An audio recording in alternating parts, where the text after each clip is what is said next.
Hi hello அனைவருக்கும் வணக்கம். நான் உங்கள் ராமச்சந்திரன். இது உங்கள் ராம்சன் அகாடமி. நண்பர்கள், நம்ம பாருங்க, தமிழ் தான் நம்ம பார்த்துட்டு இருக்கோம். Tamil eligible test. அதில் நம்ம 6 இயர் முடிச்சுட்டு 7வது இயர் நம்ம போயிட்டு இருக்கோங்க. ஸோ 7வது இயர் பொறுத்தவரை நம்ம பார்த்தீங்கன்னா 45வது கொஸ்டின் தான் நம்ம பார்க்க போகிறோம். ஸோ வாங்க வீடியோக்குள்ளே போயிடலாம். ஸோ அதில் லாஸ்ட் வீடியோ நம்ம கொடுத்து அந்த கேள்விக்கான ஆன்சரை பார்த்துட்டு இந்த வீடியோக்குள்ளே போகலாம் பாருங்க. ஸோ மாப்போசி அவர்களின் வள்ளலார் கண்ட ஒருமைப்பாடு எனும் நூலுக்கு எந்த ஆண்டு சாகித்ய அகாதமி விருது கிடைத்தது அப்படின்னு தான். ஸோ இந்த வீடியோவை நான் பிடிஎஃப் நான் ஆன்சரோட நான் பிடிஎஃபாக மாற்றிட்டு இருக்கேன். ஓகேங்களா? சரி, இந்த வீடியோ அப்படியே கண்டினியூ ஆகட்டும். நம்ம நெக்ஸ்ட் வீடியோவில் எப்போ போல கொஸ்டின் ஆன்சர் போல நம்ம இது பண்ணிக்கலாம். ஸோ மாப்போசி அவர்களின் வள்ளலார் கண்ட ஒருமைப்பாடு நூலுக்கு எந்த ஆண்டு சாகித்ய அகாதமி விருது கிடைத்தது அப்படின்னா 1966. 1966 தான் சாகித்ய அகாதமி விருது கிடைச்சிருக்கும். ஓகேங்களா? சரிங்க. இப்போ நம்ம இந்த வீடியோக்கான 10 கொஸ்டின் பார்க்கலாம். உலகத்தாருக்கு அச்சாணி என போற்றப்படுபவர்கள் யார்? ஸோ உலகத்தாருக்கே அச்சாணி அப்படின்னு சொல்லிட்டு போற்றப்படுபவர்கள் யார் அப்படின்னா யாருங்க? சூப்பர், யாருங்க? உழவர்கள். சி தாங்க இதுக்கான ஆன்சர். ஸோ உழவர்கள் தான் பார்த்தீங்கன்னா உலகத்திற்கே அச்சாணி போன்றவர்கள் அப்படின்னு சொல்லிட்டு திருக்குறளே பார்த்தா திருவள்ளுவர் சொல்லியிருப்பாரு. அப்ப சி தான் இதுக்கான ஆன்சர். அடுத்து, வேளாண்மை செழிக்கவும் மானுடம் தழைக்கவும் திங்களில் நடத்தப்படும் பொன்னியர் பூட்டுதல் தமிழர் பண்பாட்டின் மகுடமாகும். ஓகேங்களா? ஸோ வேளாண்மை செழிக்கவும் மானுடம் தழைக்கவும் டேஷ் திங்களில், ஸோ எந்த திங்கள்ல நடத்தப்படக்கூடிய அந்த பொன்னியர் பூட்டுதல் தமிழர் பண்பாட்டோட ஒரு மணிமகுடமா இருக்கு அப்படின்னு பாத்தீங்கன்னா எதுங்க? சூப்பர், சித்திரை. ஏ தான் இதுக்கான ஆன்சர்.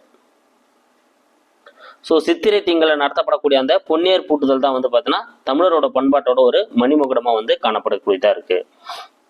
அடுத்து, ஏர் புதிதா எனும் நூலின் ஆசிரியர் கூப்பா ராஜகோபாலன் எங்கு பிறந்தார்?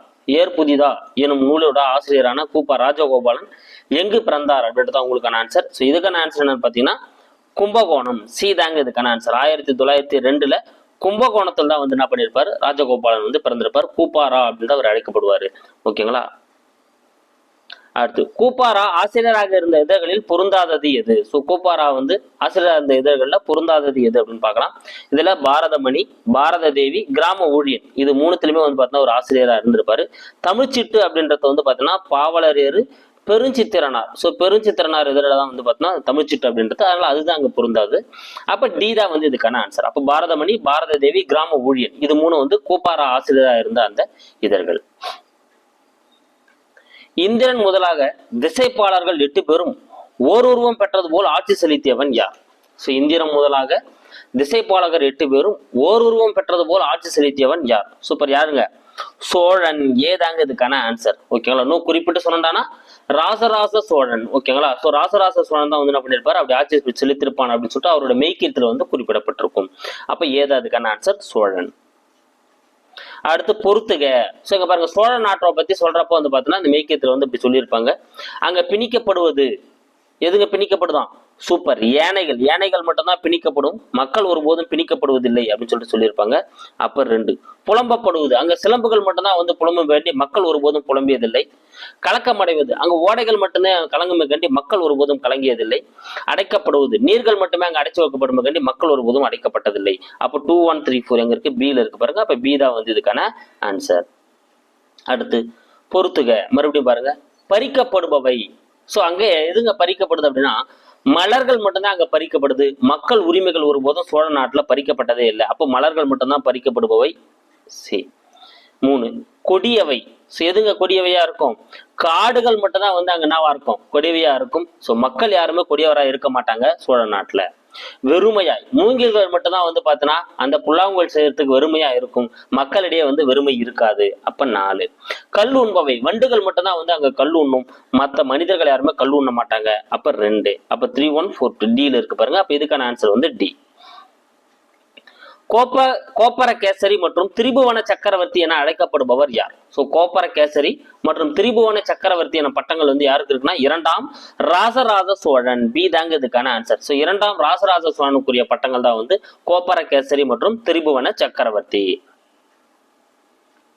2ஆம் ராசராசனது 2 மெய்கீர்த்திகளில் ஒன்று எத்தனை அடிகளை கொண்டது? சோ 2ஆம் ராசராசனோட மெய்கீர்த்திகள் 2 மெய்கீர்த்திகள் இருக்குங்க.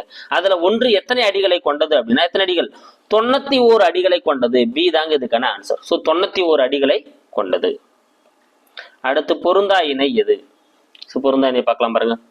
தூசு அப்படின்னா பவளம், அதாவது சொற்பொருள் இருந்து கொடுக்கப்பட்டுள்ளதான். தூசு அப்படின்னா பவளம். தவறுங்க.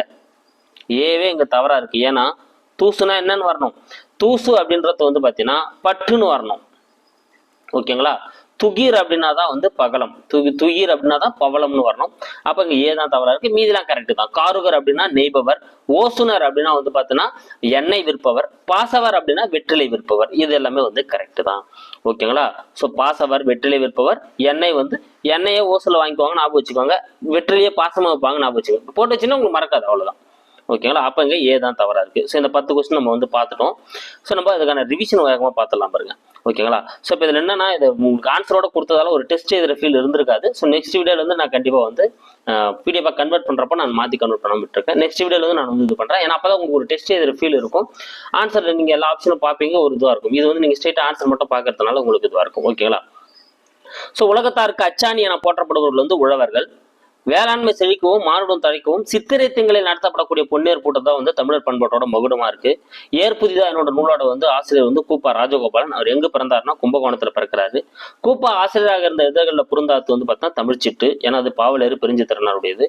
இந்திரன் முதலாக திசைப்பாலகர் 8 பேரும் ஓர் உருவம் பெற்றது போல் ஆட்சி செலுத்தவன் யாருன்னா சோழன் தான். இங்க வந்து பிணிக்கப்படுவது யானைகள், புலம்புவது சிலம்புகள், கலக்கப்படுவது ஓடைகள், அடைக்கப்படுவது புனர். ஆனால் 2, 1, 3, 4. இதுல வந்து பறிக்கப்படுபவை மலர்கள், கொடியவை காடுகள், வெறுமையாய் மூங்கில்கள், கல் உண்பவை வண்டுகள். அதனால 3, 1, 4, 2. கோப்பகேசரி மற்றும் திரிபுவன சக்கரவர்த்தின்னு அழைக்கப்படுபவர் வந்து 2ஆம் ராசராச சோழன். 2ஆம் ராசராச சோழன் இந்த மெய்க்கத்திகள்ல ஒன்று எத்தனை அடிகளை கொண்டது அப்படின்னா 91 அடிகளை கொண்டது. இதுல எது பொருந்தாம இருக்கு அப்படின்னா தூசு அப்படின்றதான் பொருந்தாது. ஏன்னா தூசு அப்படின்றது வந்து பார்த்தீங்கன்னா பட்டை குறிக்கக்கூடியது. துகீர் அப்படின்னா தான் வந்து பவளம். மீதி எல்லாமே வந்து கரெக்ட் தான். ஓசுனர் அப்படின்னா எண்ணெய் விற்பவர், பாசவர் அப்படின்னா வந்து வெற்றிலை விற்பவர். இது எல்லாமே வந்து கரெக்டா தான் இருக்கு. ஓகேங்களா. ஸோ இந்த வீடியோக்கான உங்களுக்கான கேள்வி என்ன அப்படின்னு பார்க்கலாம் பாருங்க. கண்ணூல் வினைஞர் என அழைக்கப்படுபவர் யார்? ஸோ 4 ஆப்ஷன்ஸ் இருக்கு பாருங்க. இதுல எந்த ஆப்ஷன்ஸ் வரும் அப்படின்றத நீங்க கமெண்ட்ல சொல்லுங்க. இல்ல நெக்ஸ்ட் வீடியோல வெயிட் பண்ணுங்க. நான் இதுக்கான ஆன்சரை நான் இதுல டிக் பண்ணி கொடுத்துட்டு இருக்கேன். ஓகேங்களா. ஸோ கண்ணூல் வினைஞர் என அழைக்கப்படுபவர் யார் அப்படின்னா வந்து பாத்தீங்கன்னா ஆன்சர் இதுல சொல்லிடுங்க. ஓவியர் தான் வந்து இதுல கண்ணூர் விளைஞர் அப்படின்னு சொல்லிட்டு என்ன பண்ணப்படுறாரு, அழைக்கப்படுறாரு. சிற்பினா வந்து பாத்தீங்கன்னா மண்ணீட்டாளர் தான் வந்து பாத்தீங்கன்னா சிற்பி அப்படின்னு சொல்லிட்டு என்ன பண்ணப்படுறாரு, அழைக்கப்படுறாரு. ஓகேங்களா. சாலியர் அப்படின்றது வந்து பாத்தீங்கன்னா என்னதுங்க, சாலியர் அப்படின்னா வந்து நெய்பவர். அது காருகர்னா நெய்பவர், அவரோட 100 பேர் தான் வந்து சாலியர். ஓகேங்களா. ஸோ இதுல சுண்ணம் அப்படின்னா நறுமண பொடி. நான் இது எக்ஸ்ட்ரா ஒரு ஆப்ஷன் வச்சது. சுண்ணம் அப்படின்னா வந்து பாத்தீங்கன்னா நறுமண பொடி. அப்ப சுண்ணம் விற்பவர் அப்படின்னா நறுமண பொடி விற்பவர். ஓகேங்களா. ஸோ இதுக்கு நம்ம ஆன்சர் இங்கேயே கொடுத்துட்டோம். ஸோ நெக்ஸ்ட் வீடியோல இருந்து நம்ம இந்த மார்க் பண்றது மட்டும் நான் கொஞ்சம் ஹைலைட் பண்ணி நான் இது பண்ணிக்கிறேன். ஓகேங்களா. So thank you guys. கண்டிப்பாக இந்த வீடியோ உங்களுக்கு பயனுள்ளதாக இருந்திருக்கும். ஸோ இன்னைக்கு கண்டிப்பாக உங்களுக்கு 6வது யூனிட்டுக்கான ஃபுல் டிவிஷன் டெஸ்ட் கொடுத்து நான் பிடிஎஃப்பும் கொடுத்துட்றேன். Thank you guys. அடுத்த வீடியோவில் வந்து நான் உங்களுக்கு சந்திக்கிறேன். நம்ம சேனலுக்கு நான் புதுசாக வந்து நம்ம சேனலை சப்ஸ்கிரைப் பண்ணிங்க, கூட லைக் பண்ணுங்க, ஷேர் பண்ணுங்க, பக்கத்துக்கு பெல் பட்டனை கிளிக் பண்ணி நோட்டிஃபிகேஷன் ஆல் அப்படின்றதையும் கொடுத்துக்கோங்க. அப்போ தான் நம்ம போகிற வீடியோஸ் உடனடியாக உங்களுக்கு வந்துட்டு இருக்கும். Thank you guys.